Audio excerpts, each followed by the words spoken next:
네, 국민의힘이 내일 5년 8개월 만에 대규모 장외투쟁에 나섭니다. 갈수록 격화하는 여야 갈등, 김만흠 전 국회 입법조사처장, 조청래 전 여의도연구원 부원장과 짚어보겠습니다. 어서 오세요. 네, 안녕하세요. 네. 네, 먼저 오늘 오전 장동혁 국민의힘 대표의 기자회견 발언부터 듣고 오겠습니다.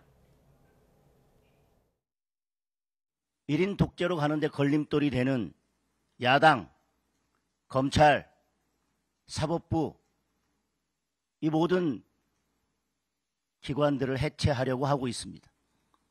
그리고 그 위에 자신들만의 민주당 공화국, 전체주의적 1인 독재 국가를 만들려고 하고 있습니다.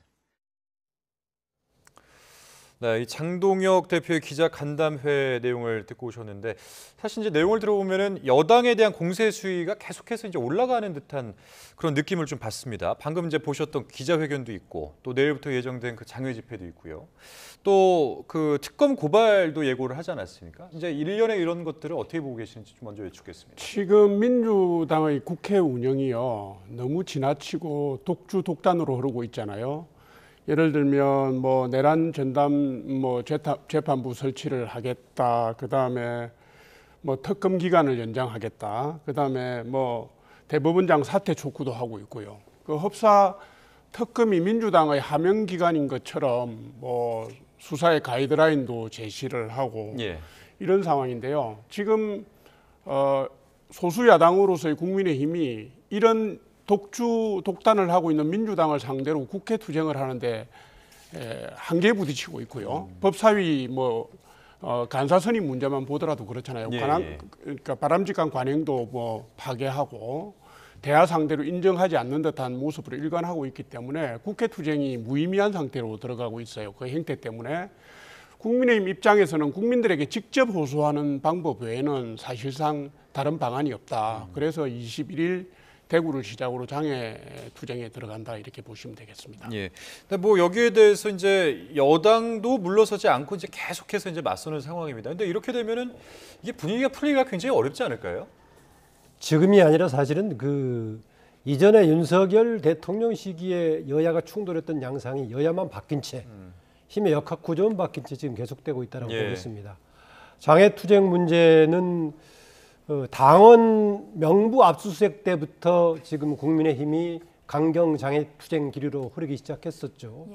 그랬다가 사법 문제가 쟁점이 되기 시작한 게 내란 특별재판부 지금 내란 전담재판부로 바뀌었습니다만은 그게 쟁점화되다가 지금 조의대 이제 대법원장 문제가 불거졌단 말이죠. 그 동안에는 야당에서 강하게 대응하려고 하더라도 뭔가 그 내란 청산 프레임 속에 사실은 약점을 가지고 있었기 때문에 별 힘을 쓰지 못했단 말이죠. 그런데 조의대 대법원장하고 다른 3인 4인들이 회동했다라는 문제에 대해서 뭔가 근거 없는 허점을 좀 보기 시작하면서 강경 기조에 좀 뭔가 명분을 찾기 시작한 그런 국면이 아닌가 좀 그렇게 보입니다. 이제 이런 상황에서 말씀해주신 대로 국민의힘이 당장 내일 대구에서 장외 투쟁 예정하고 있는데요. 장외 투쟁 같은 경우에는 2020년 황교안 전 대표 당시 이후로 5년 8개월 만이고 그 전에 2004년에는 또 천막당사로 대표되는 투쟁도 있었는데 파장이 각각 달랐거든요.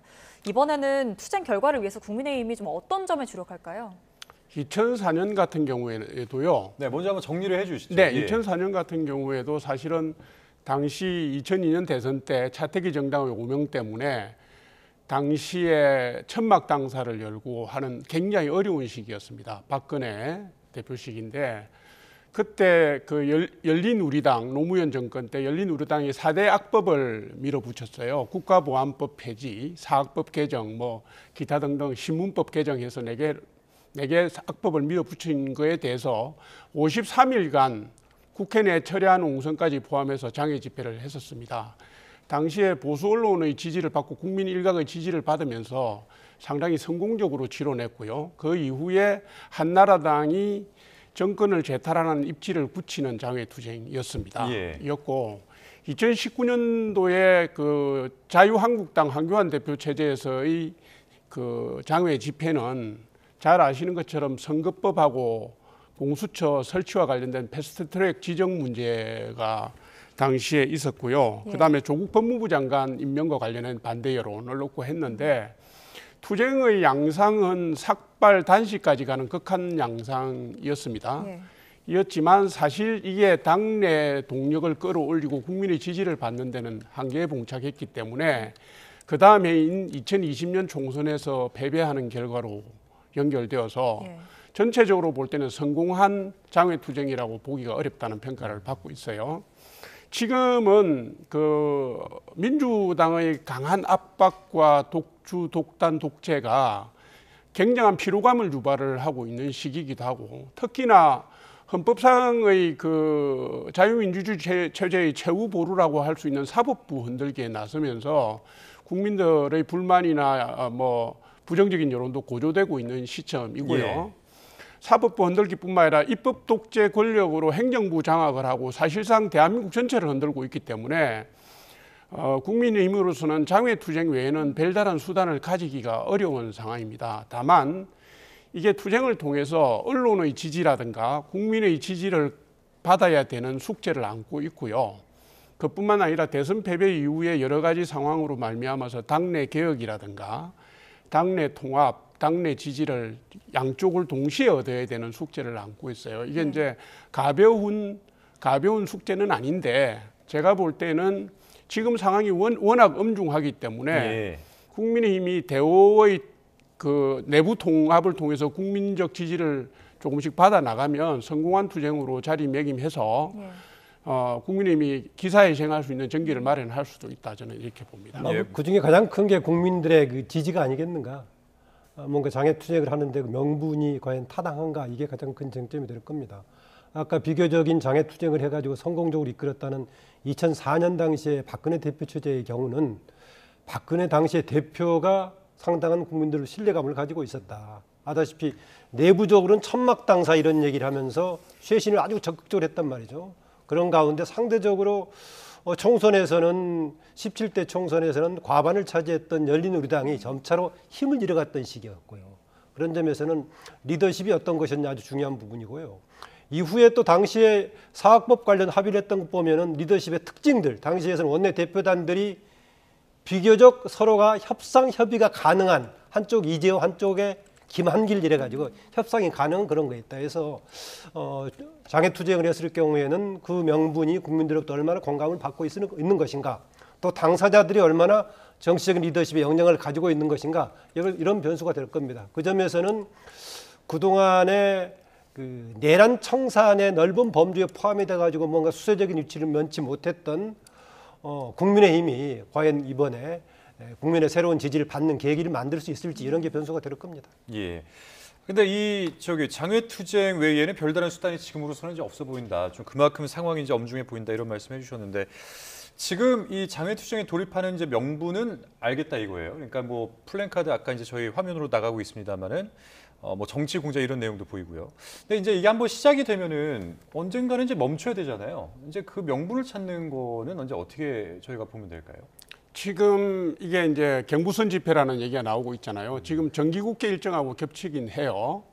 아마 부산, 대구, 대전, 서울을 올라오는, 밑으로부터 올라오는 그 집회 계획이 지금 뭐 확정된 건 아니지만 나오고 있습니다. 이게 뭐냐 하면요, 일반 국민들의 지지를 얻고서 그것을 지방에서부터 수도권으로 결집시켜 오겠다는 거 아니겠습니까? 그 일정의 막바지까지 오면 평가 작업을 하는 과정이 있을 것이고요. 그 가운데서 아마 10월 중순쯤이면 국감이 시작되고 해서 국감부터 예상국회가 일어나는 11월까지는 아마도 장외 집회가 쉽지 않을 겁니다. 그래서 정치 일정이나 민생이나 국민 생활과 관련된 국회 일정 때문에 이게 무제한적으로 갈 수 있는 장외 집회라고 볼 수는 없고요. 그럴 수는 없고. 그 동력을 결집을 해서 예. 국회 투쟁으로 가져가고 국정에 대한 견제를 하는 반전의 계기를 만드는 걸로 작용할. 현재 원내 구조상 장외로 가느냐 장내로 가느냐 딱 구분해서 할 정도가 별로 의미가 없습니다. 왜냐하면은 그게 우리가 들어가지 않으면 국회가 운영되지 못한다든가 이랬을 경우에는 협조 비협조 선택할 문제인데, 현재 지금 가지 않더라도 민주당이 일당으로서의 운영이 가능한 상황이어서요. 선택적으로 한편으로는 장애투쟁을 하면서도 원내에 활동할 기회가 있을 때 어떻게 활용할 것인가 이런 전략적인 선택을 할 겁니다. 예컨대 지적했다시피 국정감사 기간에는 야당이 지금 정부 여당의 문제를 지적할 수 있는 계기가 되고 그런 상황이 되니까 장외투쟁을 하면서도 아마 필요한 부분은 정기국회에 임하는 그런 뭐 전략으로 가지 않을까 그렇게 봅니다. 예, 일단 장외투쟁 외에 또 국민의힘이 지금 대응을 하는 부분이 통일교 명단 의혹 관련해서인데요. 이제 국민의힘 박성훈 수석 대변인이 당원 10만 명의 그 입당 시기 공개할 수 없다 이렇게 밝혔거든요. 어떻게 보셨어요? 아니 통일교 명부 120만 명부를 가져와서 500만 당원하고 대조를 하니 많이 하는 내용이 나오잖아요. 근데 사실은 근본적인 의문을 좀 제시하겠습니다. 예. 120만 명이 통일교 명부가 맞는지 안 맞는지를 누가 압니까? 그리고 500만 명이면요. 전체 국민 5천만의 10%입니다. 다른 종교를 대조를 해도 10%는 나옵니다. 그러면 민주당은 예를 들면 정교조나 민노총 대조하면 얼마나 나오겠습니까? 회원들. 그 문제를 드리고 싶고요.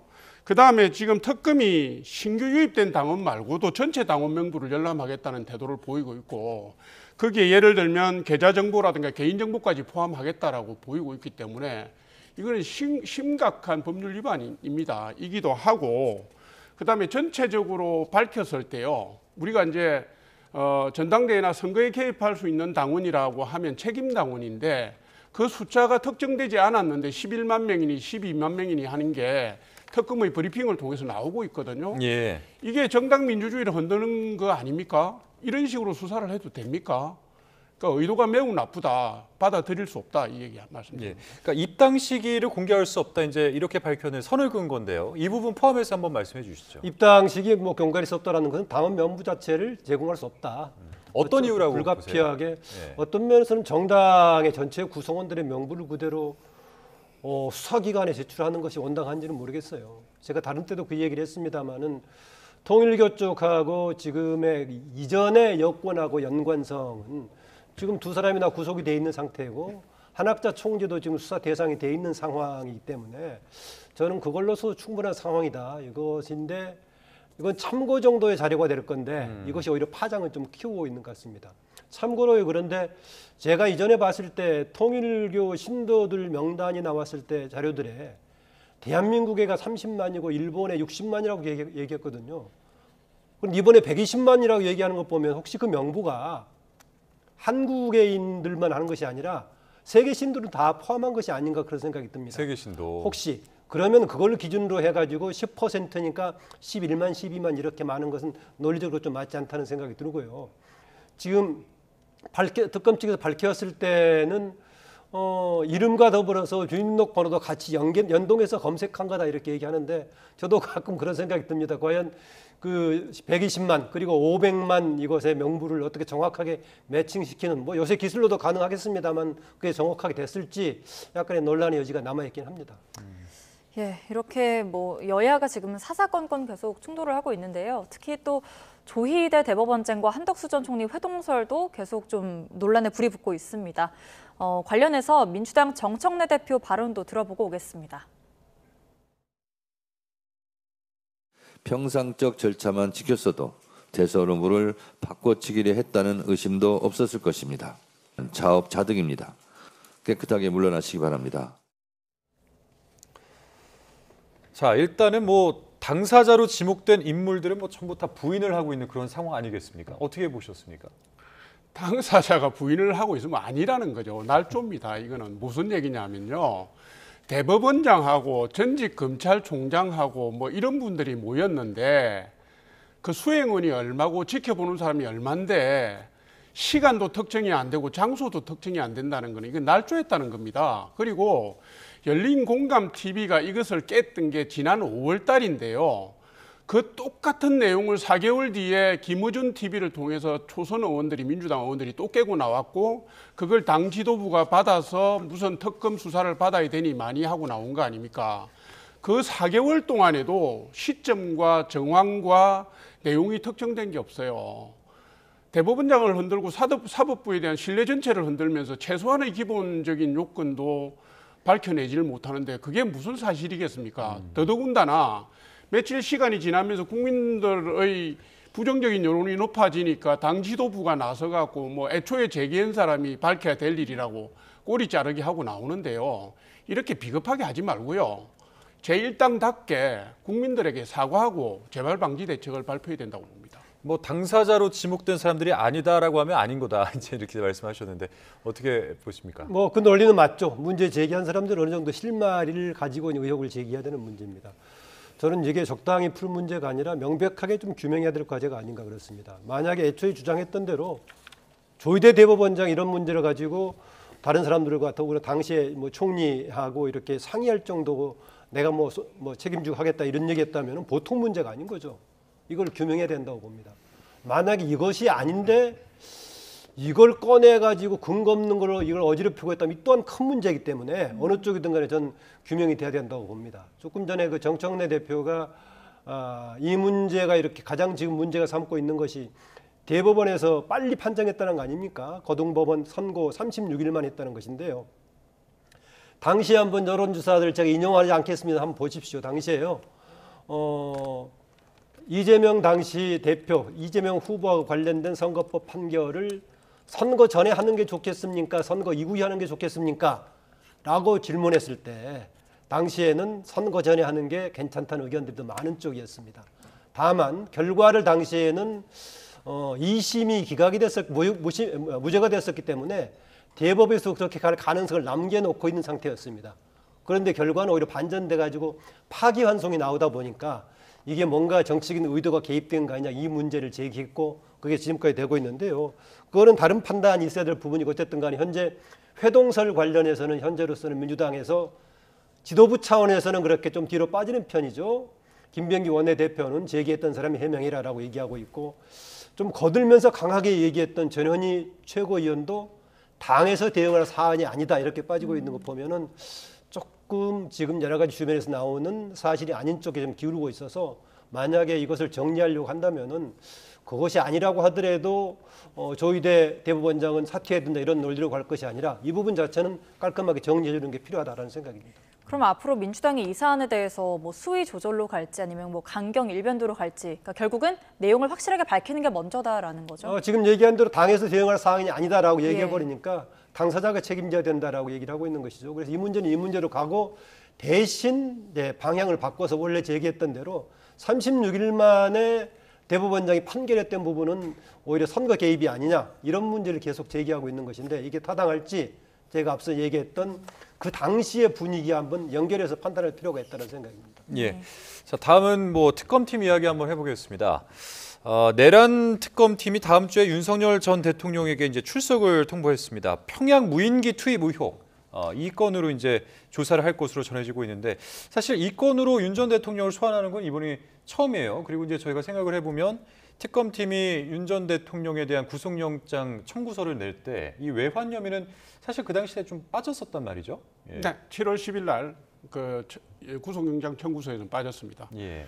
이게 뭐냐면 외환죄가 성립이 되려면 형법상에요. 일반 이적죄나 외환유치죄가 성립이 돼야 되는데 일반 이적죄라는 것은 적국을 이롭게 할 목적으로 우리에게 손해를 끼치는 행위를 한 경우를 얘기하는 것이고 외환유치죄는 적국과 통모하여라는 형법 제92조 내용이 들어가 있습니다. 그러니까 이게 두 개 다 성립이 안 됩니다. 들어온 사령부가 예를 들어서 군사상의 목적으로 무인기를 띄웠는지 아닌지를 지금 제가 볼 때 국가안보가 필요한 그 내용을 특검이 들여다보는 것도 부적절하고요.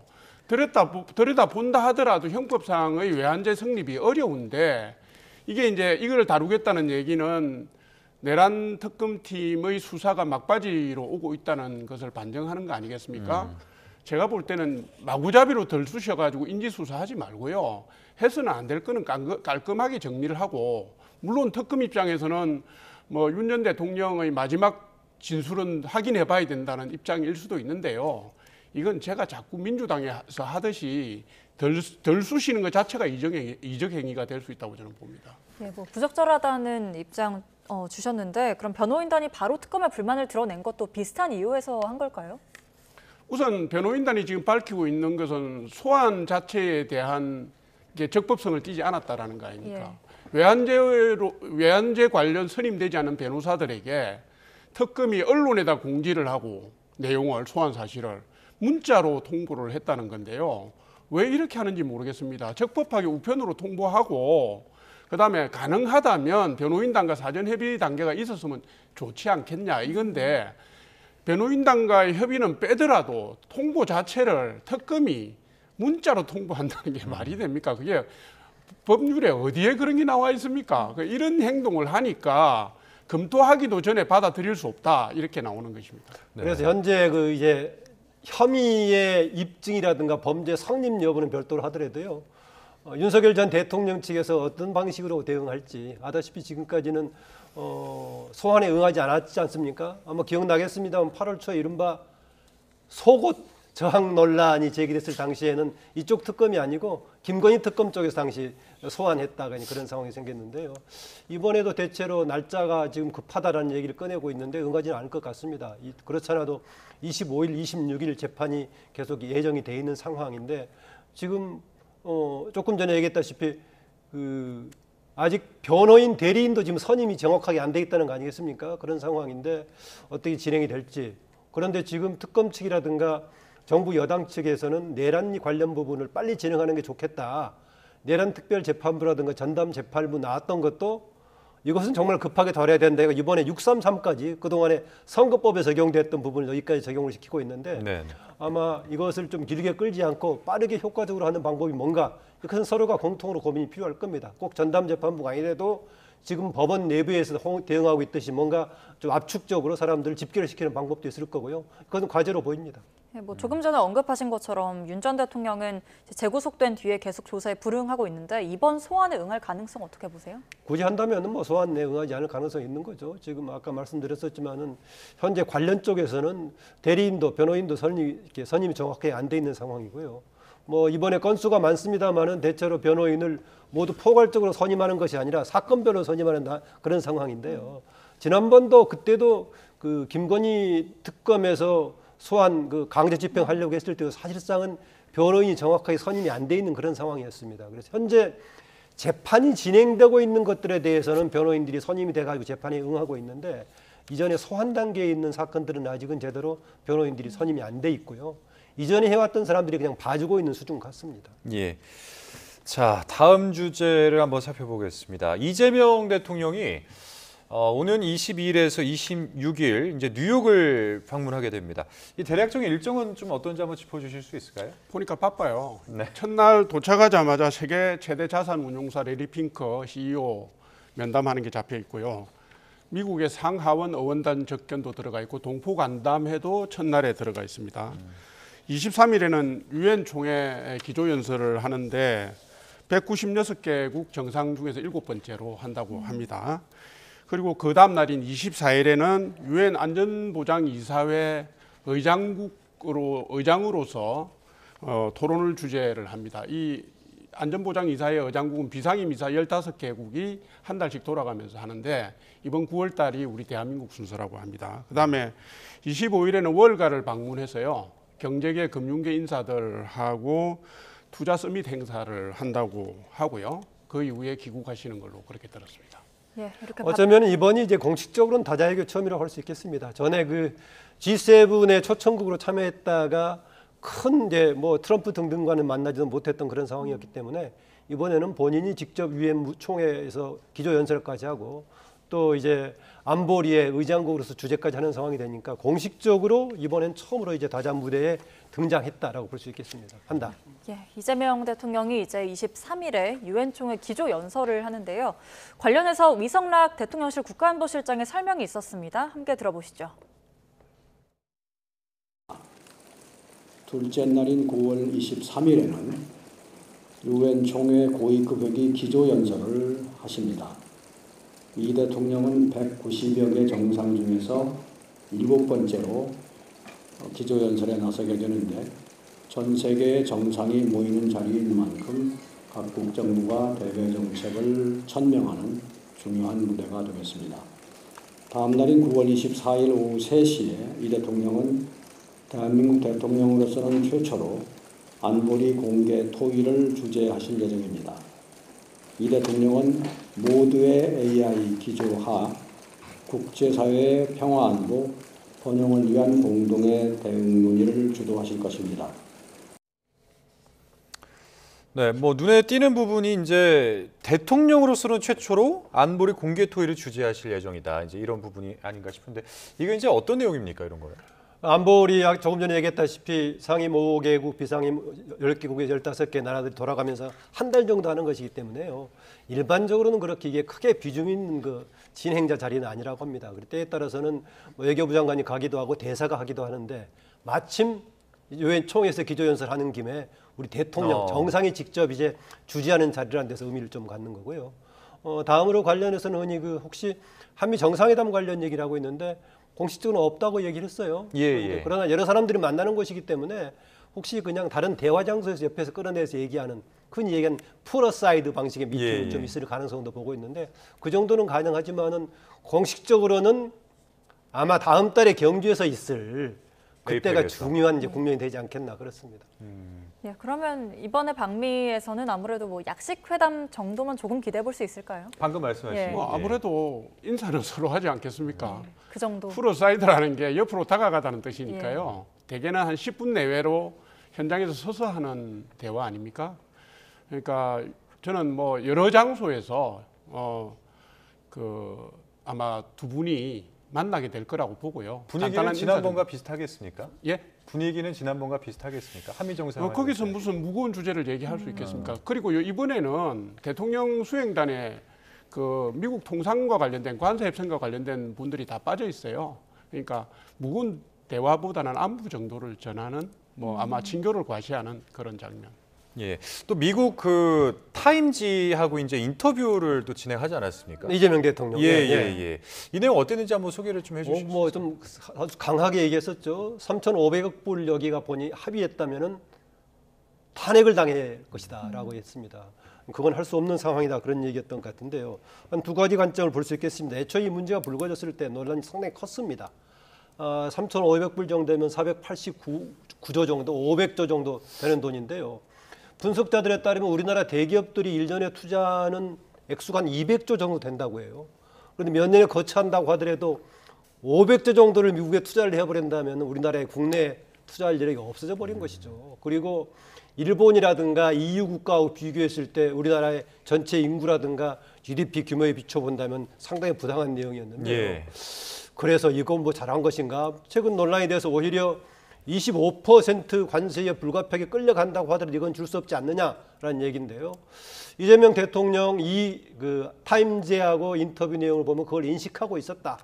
그래서 여기에 합의하지 않고 끌고 가는 게 수다라는 거였는데 만약에 그런 방식이었다면은 트럼프가 당시에 8월 25일 날 정상회담 이후에 뭔가 얘기를 했을 것 같은데 좋은 언급만 해서 이 부분은 그냥 뭔가 지금 대통령 얘기하듯이 오히려 이런 문제는 우리가 방어해야 될 입장은 합의하지 않는 게 수다 그런 건지 뭔가 우리가 여러 가지 국제적인 정세를 이용해서 우리의 카드를 노려서 끌어온 것이 아니라 예. 뒤로 밀어놓는 것이 과연 방법인가 이런저런 보기에 따라 해석 여지가 있는 내용입니다. 네, 말씀하셨듯이 그러니까 지난 한미 정상회담 이후에요. 관세 협상이 타결된 걸로 국내에 다 알려졌잖아요. 그런데 일본은 자동차 관세를 15%를 받고 있는데 우리는 25%를 받고 있어요. 그러니까 이게 정치적 부담이 커진 거죠. 그러니까 타임지하고 인터뷰를 통해서 이재명 대통령이 작심하고서 미국하고 한국에다 양쪽에다가 메시지를 던진 거라고 저는 봐요. 하나는 뭐냐면 내가 그걸 받아들였으면 탄핵됐을 것이다 하면서 대미 협상팀에게 합리적인 대안을 요구했다. 이렇게 미국 쪽에 그걸 전달했다는 뜻이거든요. 이건 국내용입니다. 제가 볼 때는 이 사태가 빚어지고 있는 것은 우리가 무능해서가 아니라 미국하고 밀당을 하고 있는 것이다. 이 얘기를 한 건데요. 지금 이런 식의 대응만으로 당면한 통상 관세 경제 협상을 밀고 나갈지 해소해 나갈 수 있을지 걱정이고요. 지금 이거는 협상은 강요들 통상이나 관세를 맡고 있는 강요들이 풀어야 될 문제인데 지금 이번에는 뭐 같이 동행해서 가지도 않고 있고 그래서 시기적으로 조금 장기화되는 거 아닌가 하는 우려가 있습니다. 이게 지금 있습니다. 본격적으로 아주 중요한 문제 같습니다. 조금 전에 우리가 리포트도 나왔습니다만은 예. 더구나 전문 취업 비자 같은 경우에 지금 1,000불에서 지금 10만 불 정도로 비용을 올려버리는 상황이 생겨가지고 예.